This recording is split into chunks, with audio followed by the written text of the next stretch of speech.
In the years just after the war, I can remember going up to Clydebank and seeing all the tenements, just shells and all the rubble that was lying on the streets. It was a terrible sight. And there was one tenement in Dumbarton where the whole frontage fell away and you could see inside all the houses, the furniture still there. And in fact, there was a clock on the wall still ticking, with the pendulum going. And these are just some of the memories I remember from that time. It took a while to get adjusted to peace after that. But sometime I heard aeroplanes going over and I was still a bit nervous about that, thinking, where were they coming from and where were they going to? And peace was a very strange thing, really. I couldn't understand how things, what was in the news then, because it had always been the war that was in the news.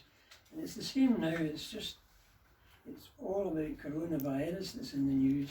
There's hardly anything else happening. Yeah, and I guess that's something I was interested in, was to learn about your experience in being in your own sort of lockdown during the war and what advice you would give to people in lockdown at the moment that haven't had that experience already.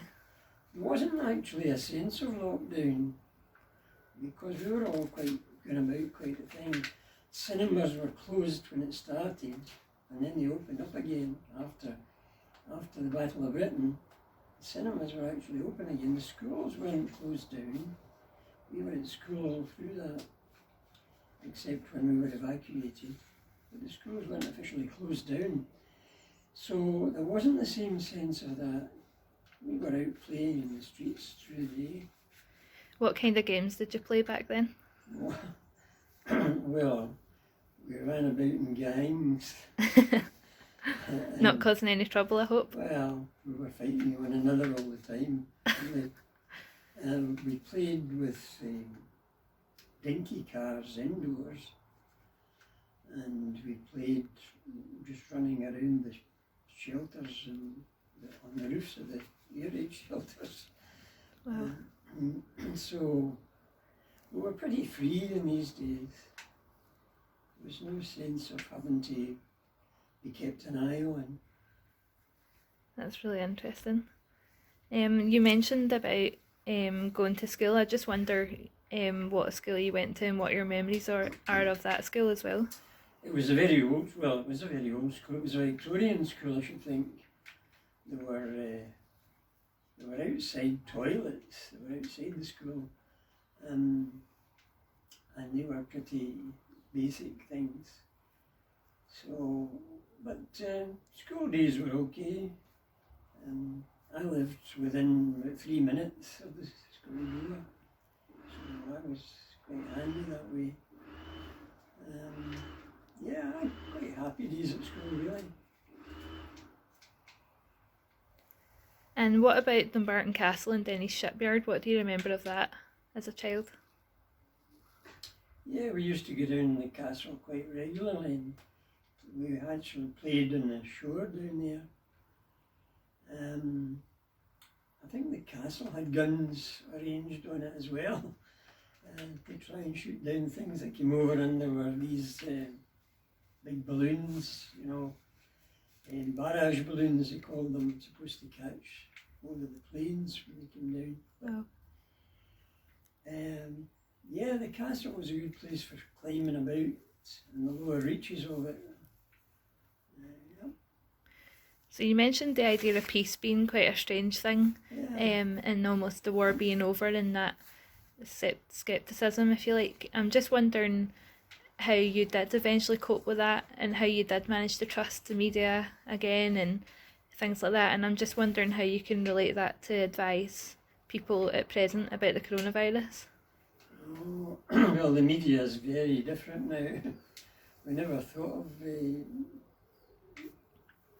whether we could depend on it or not. I mean, we didn't have television, of course.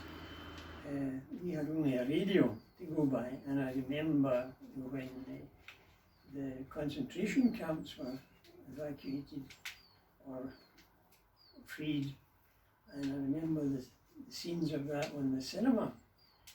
But I mean, there was no doubt about what was happening.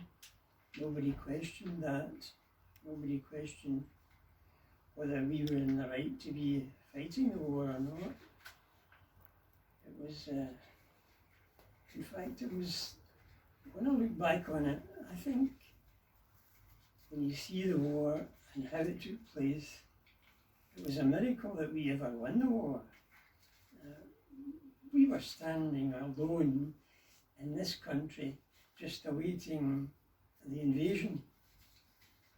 I can remember a feeling about that.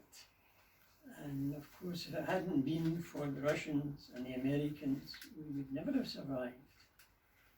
That's for sure. Yeah. But it was a terrible sacrifice we had to make.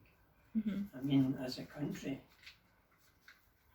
So I guess that brings me to the question of what knowledge you have of Skylark, the little ship that went and saved some of the boys off the beach at Dunkirk. Yeah, well, Dunkirk's going back to 1940. Mm-hmm. So I didn't have much memory of it. I mean, only what we saw afterwards had taken place. It was, I know at the time it looked as if the whole British Army was going to go the way the French Army went. We were going to be trapped there, but it was a great undertaking that. It was a defeat, but it was a great victory to get them out of there.